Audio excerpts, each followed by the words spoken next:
오늘 우리가 같이 본 이 말씀은 요한복음에만 특별하게 나오는 말씀입니다. 그리고 또 학자들은 이 말씀은 아주 요한복음이 기록될 그 당시의 저자 때는 원래 본문이 아니라 그 후에 이 부분에 들어온 아주 예수님의 특별한 전통을 주는 그러한 특별한 부분으로 그렇게 지적해 주는 부분입니다.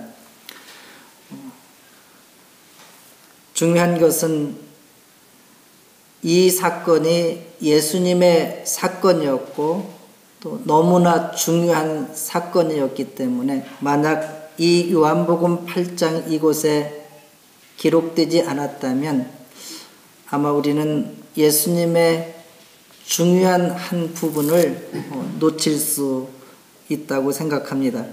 그런데 여기에 들어온 이유는 예수님께서 7장에서부터 11장까지의 주된 내용 중에 하나가 예수님께서는 이 세상에 빛으로 오셨다. 예수님은 참된 빛이다. 라고 하는 말씀 속에서 참되신 빛 되신 예수님 앞에서 우리 인간은 어떻게 우리의 모습이 드러나게 되는가를 구체적으로 설명해 주는 말씀 중에 하나입니다. 예수님께서는 자기 자신을 이 세상에 내가 빛일 수 있다. 아니면 이 세상에 내가 빛이 되기를 원한다. 아니면 이 세상에서 내가 조그만한 빛이라도 너에게 주겠다. 이렇게 말씀하지 않으셨습니다. 그저 간단하게 나는 세상의 빛이다라고 선언하셨습니다.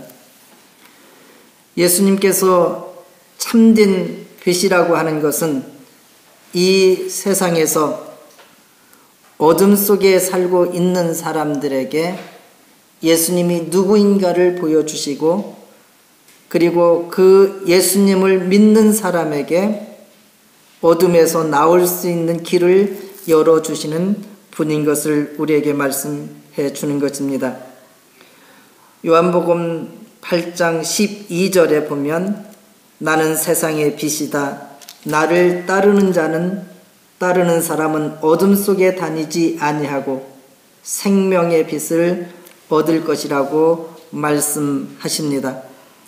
예수님은 참된 빛으로 우리에게 생명을 주시는 분이기 때문에 우리가 예수님을 만나게 되면 어둠에 거하지 않고 어둠 속에 살지 않고 생명의 빛을 얻어서 그 생명의 빛을 따라서 믿음의 길을 걸어갈 것을 말씀하십니다. 그러나 예수님께서 생명의 빛 되시고 참된 빛 되시는 그 예수님은 우리에게 선과 악을 명확하게 판단하시는 심판자와 같이 재판과 같이 우리에게 나타나시는 분이십니다. 우리 인간은 재판관이 될 수가 없습니다. 엄연한 의미에서는 하나님만이 우리를 재판할 수 있고 우리를 평가하실 수 있는 분입니다. 인간의 재판은 한계성이 있습니다. 표면에 드러난 것들만을 재판하게 됩니다. 오늘 여기에 나오는 율법학자들, 바리새인들은 인간적인 재판관에 의해서 표면적인 것만을 가지고 등장합니다. 한 여인이 현장에서 간음하다가 잡혔습니다.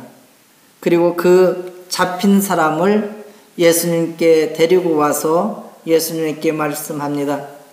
우리 율법에 의하면 이렇게 간음하다가 현장에서 잡힌 이러한 케이스는 죽여야 되는데 돌로 쳐 죽이라고 되어 있는데 예수님은 그동안 우리에게 늘 용서하라, 사랑하라 이렇게 말씀하셨는데 하나님의 말씀인 모세를 통해 주는 이 율법을 따르는 것이 더 중요합니까? 아니면 율법을 무시하고 그저 이 여인을 용서하는 것이 더 옳습니까? 이렇게 질문을 하셨습니다.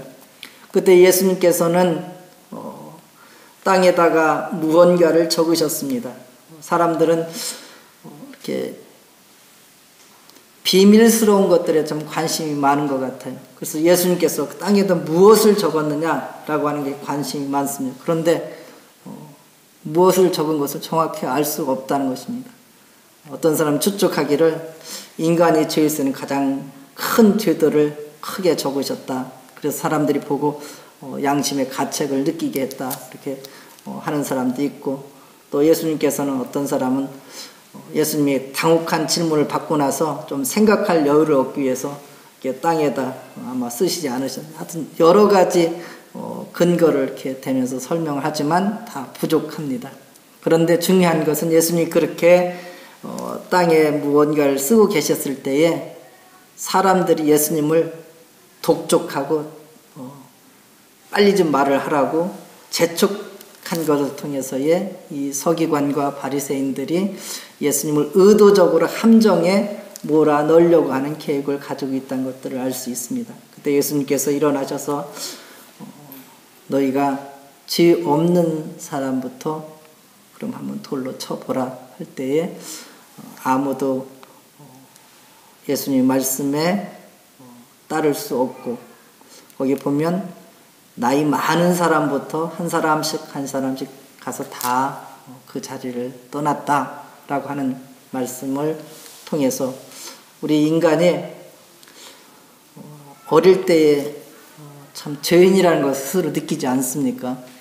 그런데 가면 조금 더 수양이 되고 뭔가 더 나은 사람이 되는 것 같은데 반면에 또한 죄도 더 많이 짓고 그 죄에 대해서도 무감각해지는 그런 면에서 볼 때 우리 인간은 이 세상을 살면 살수록 우리가 의인이 되는 것이 아니라 더 많은 죄를 쌓고 사는 죄인이라는 것들을 우리가 부인할 수 없습니다.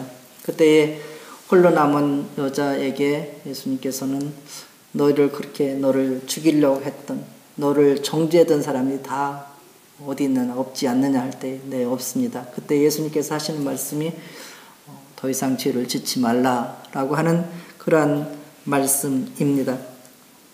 여기서 보면은 우리가 이 세상에서의 사람들은, 인간적인 재판관들은 겉에 있는 행실을 보고 정죄도 하고 심판을 하게 되는 것을 보게 됩니다. 그래서 표면적인 것을 보고 또 그 사람이 죄인이라고 하는 심증이 있다 할지라도 명확하게 그 속에 무엇이 알 수가 없기 때문에 인간의 재판은 겉에 드러나는 물증만을 가지고 재판을 하기 때문에 간혹의 경우는 죄를 지으면서도 법의 망을 빠져나가는 사람도 있습니다. 그러나 하나님 앞에서 하나님의 심판은 어둠 속에서 은밀하게 지었던 죄악의 사건도 하나님은 다 아십니다. 인간의 재판은 어두운 비밀 속에서, 밤속 깊은 속에서의 일어난 은밀한 사건은 인간은 찾아낼 수 없습니다. 간혹은 태양빛이 밝게 쬐는 대낮에 행한 악한 죄도 그 물증이 부족하면 재판하기 어려운 것이 오늘날의 우리의 시대의 상황입니다.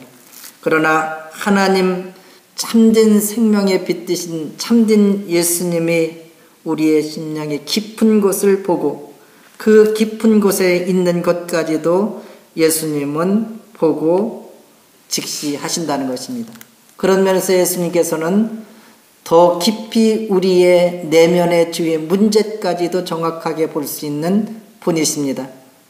그럼에도 불구하고 예수님께서는 우리를 정죄하시는 분이 아니라 우리를 고치시고 우리를 치유하시는 분이라는 것입니다. 우리가 우리의 표면적인 것들만을 볼 때는 아무런 문제가 없지만 우리의 내면 깊숙이 부패되어 있고 그리고 망가져 있는 그 부분을 주님은 정확하게 보시고 치료할 수 있는 분이라는 것입니다.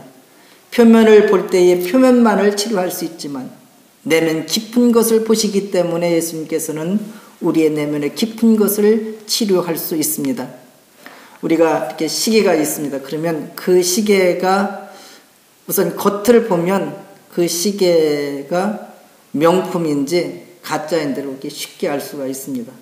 좋은 시계는 시계를 잘 맞기도 하지만 그 겉이 상당히 아름답게 합니다. 그러니까 뭐 18금이라든지 14금으로 이렇게 겉을 만들기도 하고 그 다음에 좋은 상표도 있고 그렇게 하습니다. 그러나 그 겉에 있는 것, 그것이 시계가 명품이냐 아니면 그냥 일반적인 시계냐, 이건 그렇게 중요하지 않습니다. 중요한 것은 그 내면에 정확하게 움직여서 시간을 맞추는 것, 그게 시계의 사명입니다. 아무리 명품이라 하더라도 그 안에 있는 작은 부속 하나가 망가져서 있다면 그 시계는 시계의 역할은 할 수가 없습니다. 겉으로 보기는 좋습니다. 그런데 겉을 닦는다고 그 명품 시계가 다시 움직이는 것은 아닙니다.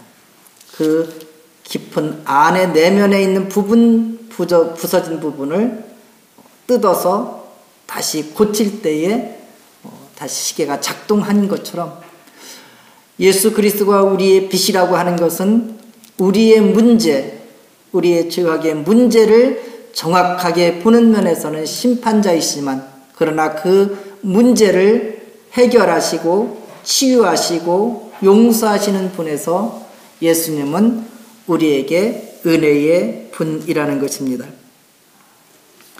우리가 하나님 앞에서 설 때에 아무도 나는 의인입니다라고 내세울 수가 없었습니다.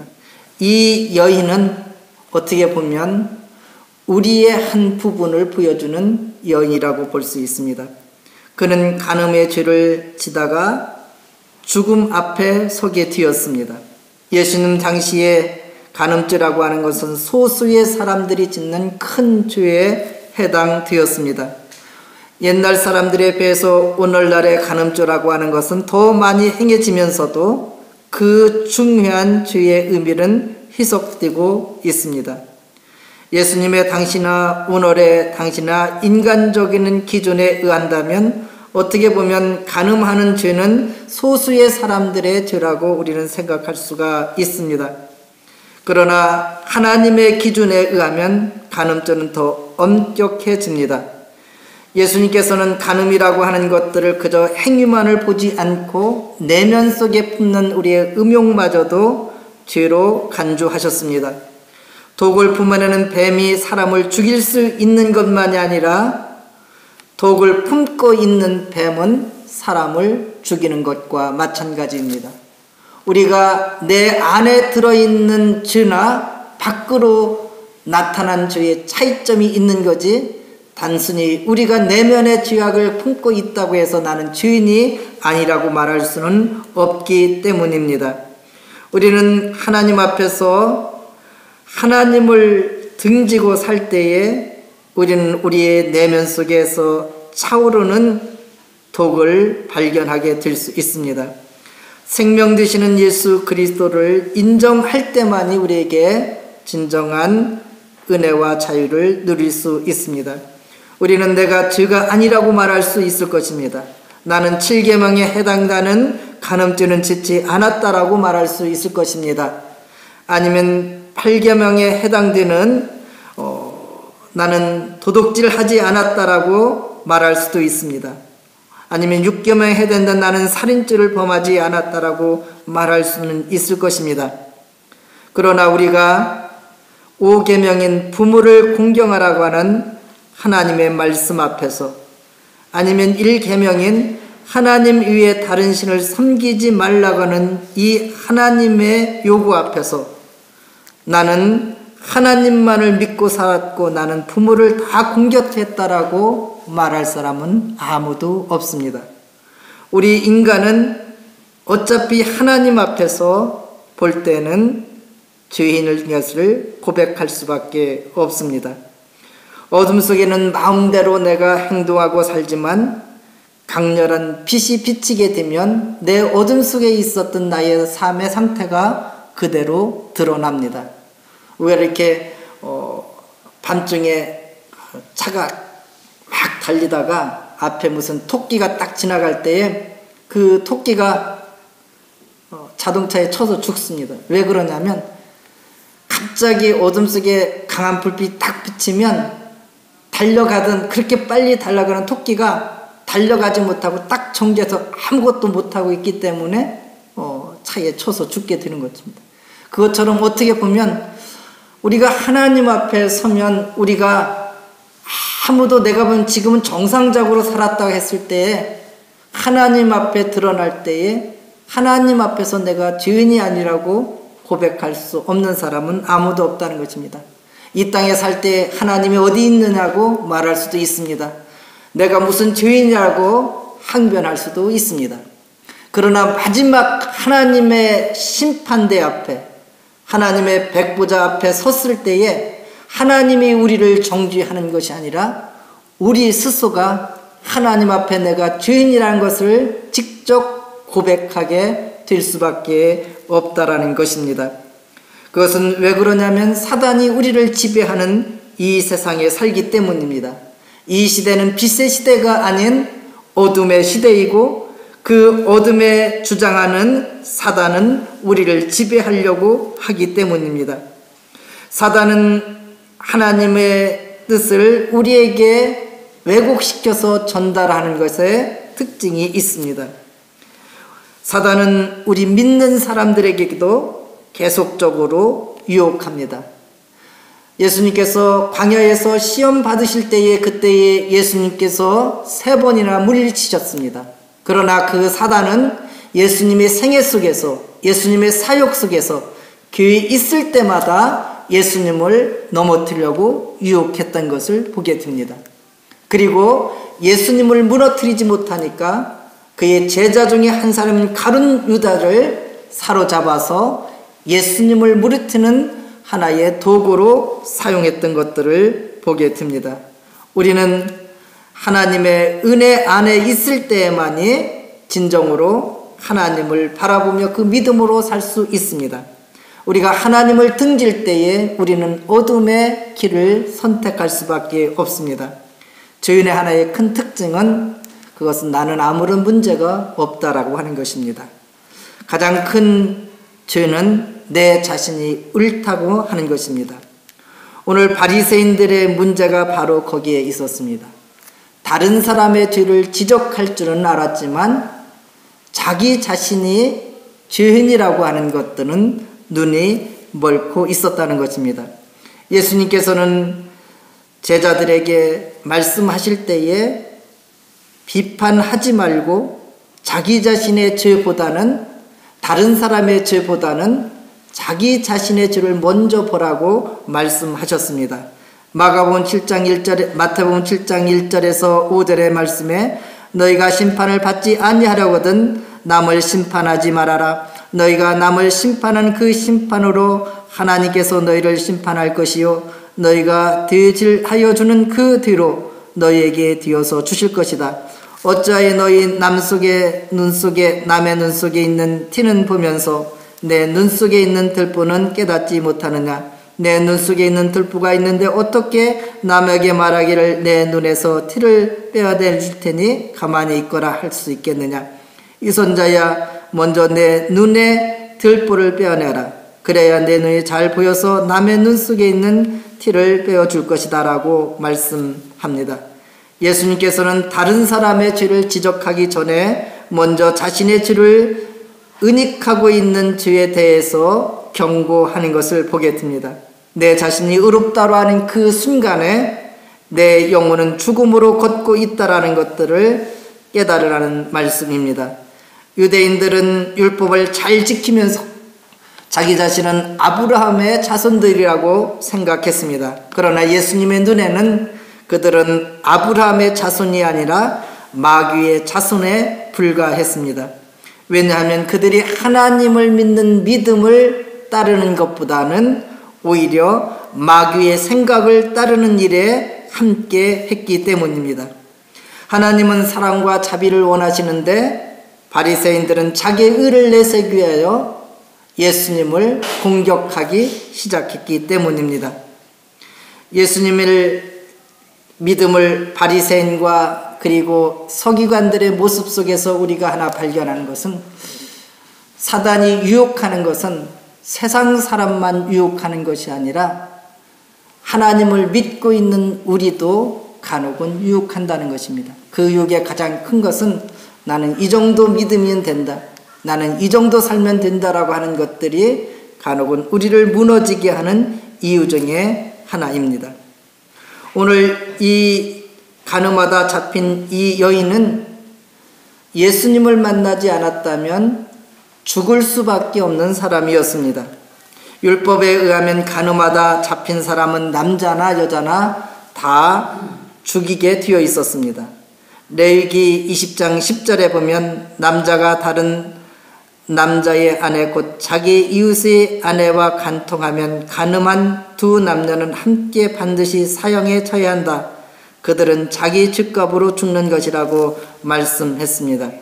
또 율법에 의하면은 약혼한 여인이 다른 남자와 같이 간음했을 때에도 돌로 쳐 죽이는 거라고 말씀하고 있습니다.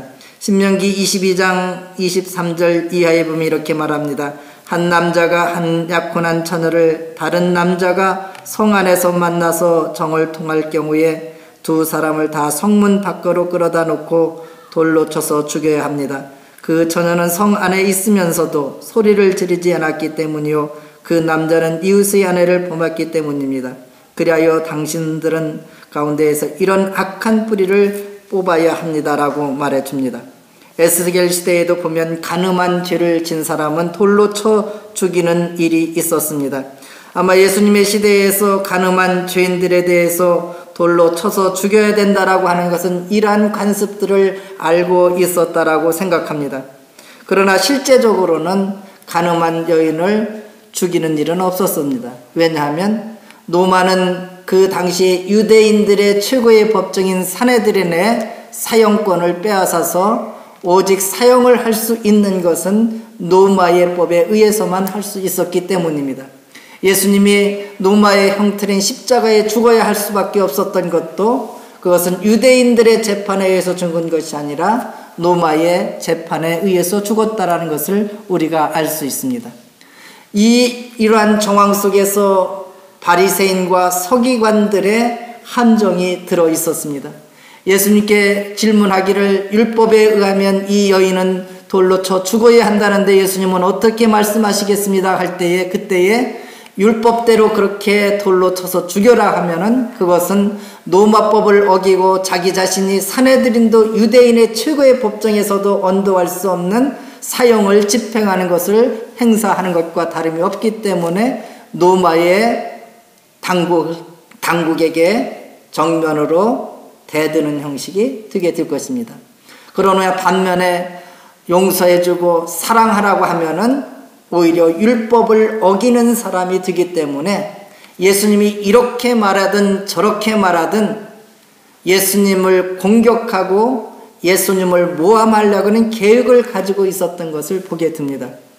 우리가 이렇게 보면 논리적으로 보면은 이것을 선택하나 저것을 선택하나 어쨌든 서로가 양면이 충돌되는 그런 딜레마에 빠진 것들을 놓으면은 논리학적으로 보면 딱 두 가지밖에 길이 없대. 그것은 하나는 두 개 서로 모순되는 두 개를 같이 잡든지, 아니면 모순되는 두 개를 다 놓고 그 중간으로 이렇게 싹 빠져나가든지, 그것밖에 길이 없다는 거예요. 근데 예수님께서 보면 2000년 후에 논리학자들이 이야기하는 그대로 예수님께서 하시고 계신 걸 보게 돼요. 그것은 한 번은 예수님께서 찾아와서 하는 말이 그 당시에 로마의 속국에 있기 때문에 모든 사람이 로마에게 세금을 바칠 때였습니다. 그러나 유대인들은 하나님의 백성으로 로마에게 세금 내는 것들을 상당히 매국노처럼 그렇게 생각하고 세금 걷는 사람들을 아주 혐오했던 시대에 살고 있었습니다. 그때 예수님께 찾아와서 하는 말이 우리가 로마의 황제에게 세금을 내는 것이 마땅합니까? 아니면 내지 않는 것들이 더 애국하는 것입니까? 이렇게 질문을 합니다.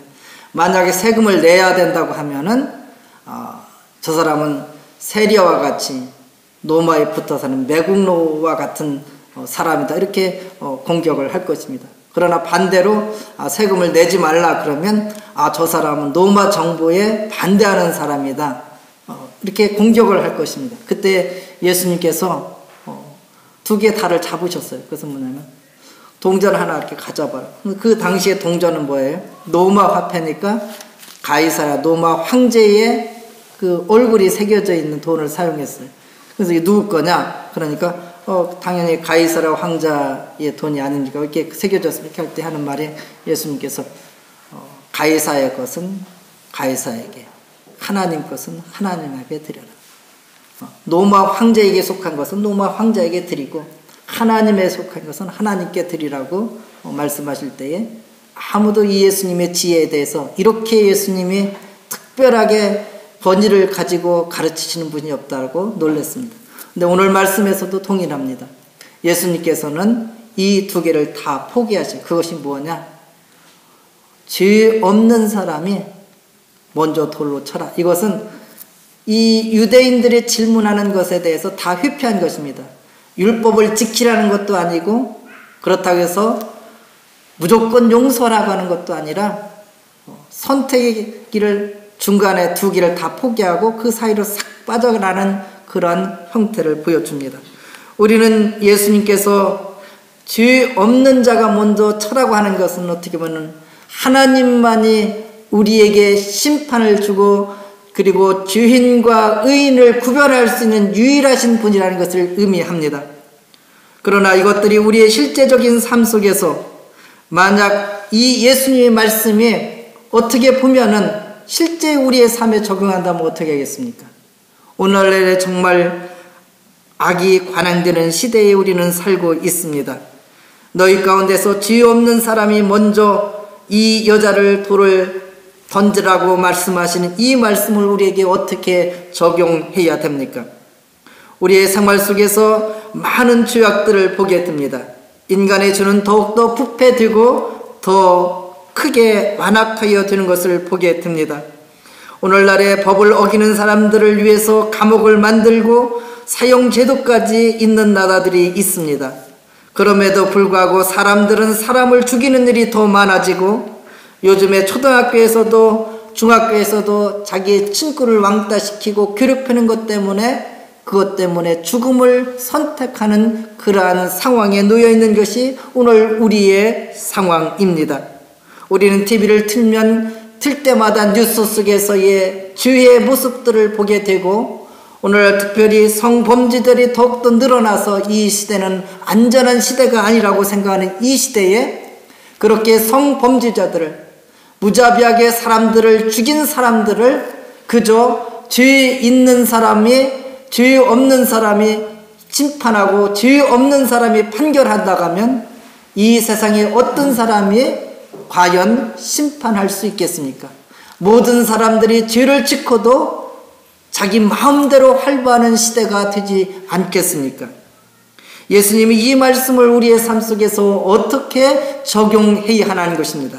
그것은 원칙적으로 하나님만이 심판한다라는 말씀이 분명하지만, 중요한 것은 예수님께서 말씀한 그 말씀의 시점과 그 상황이 중요하다는 것입니다. 그것은 유대인들이 예수님을 향하여, 이 여인을 향하여 어떻게 할 것 할 때는 그들에게는 율법이 중요한 것이 아니었습니다.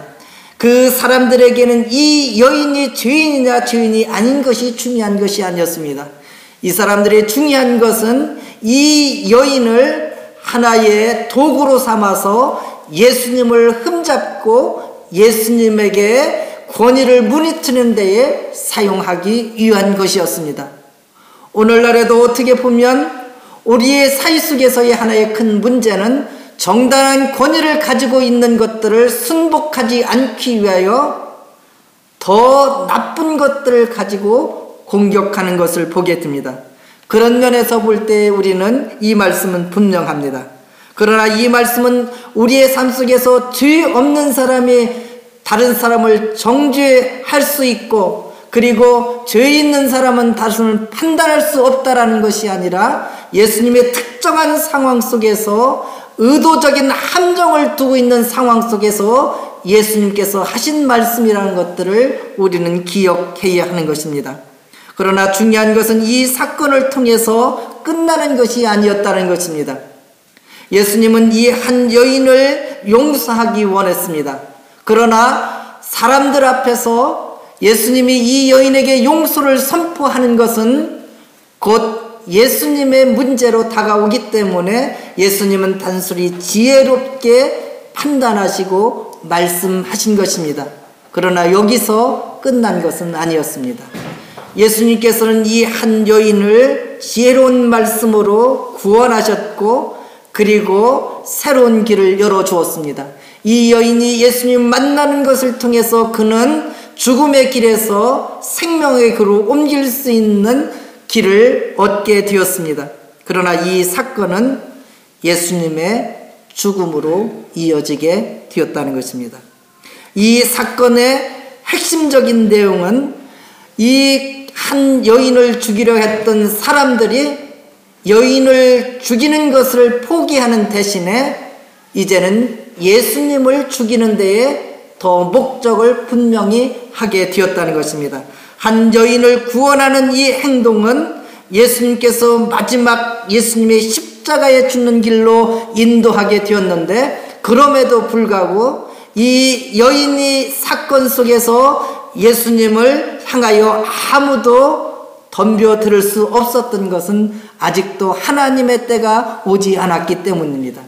예수님께서는 하나님의 때가 올 때에 예수님이 자기 자신이 십자가에 죽으심으로써 모든 사람을 구원하는 것, 이 한 여인의 죄만을 구원하는 것이 아니라 자기 자신을 하며 공격하는 유대인들의 죄까지도 인류의 모든 죄까지도 용서해야 되는 큰 사명을 가시고 그리고 그 십자가의 죽음의 사건이 단순히 죽음의 사건이 아닌 하나님의 뜻을 이루는 영광의 사건이라는 것을 믿고 믿음으로 나갈 수 있게 되었다는 것입니다.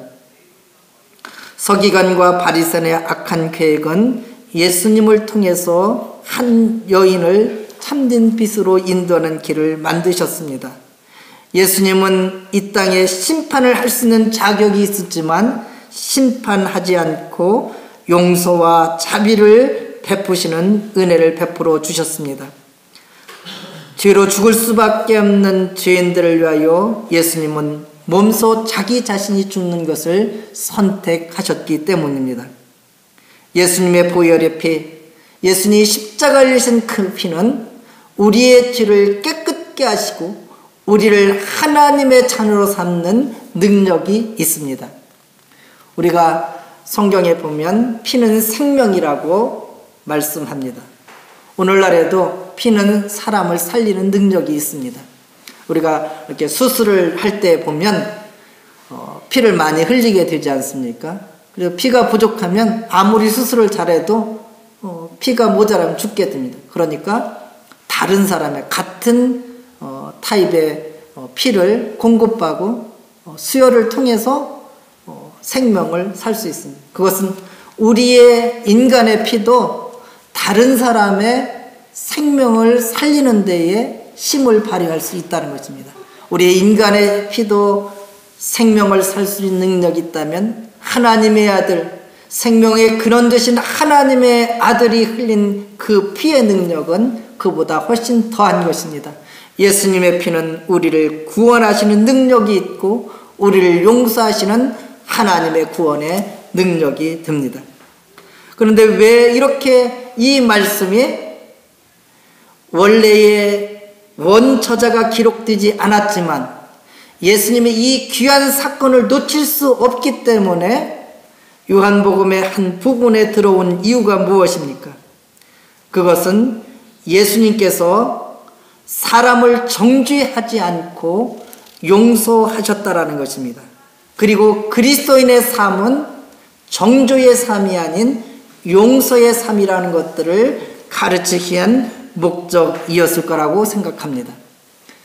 예수님께서 베드로에게 마지막 십자가의 죽음을 예고하시면서 부탁하고 약속하신 말씀이 있습니다. 그것은 내가 하늘에 권세를 주고 음부의 권수를 줘서 내가 하는 것이 천국의 문을 열 수도 있고 지옥의 문을 열 수도 있는 그러한 권한을 주는데, 이 땅에서 내가 풀어주고 용서해주면 저 하늘에서도 용서하는 일이 일어나고, 이 땅에서도 내가 닫아놓고 용서하지 않으면 저 하늘나라에서도 용서하지 않고 닫을 것이라고 예수님께서 베드로에게 말씀하시고 제자들에게 말씀하셨습니다. 무슨 말씀입니까?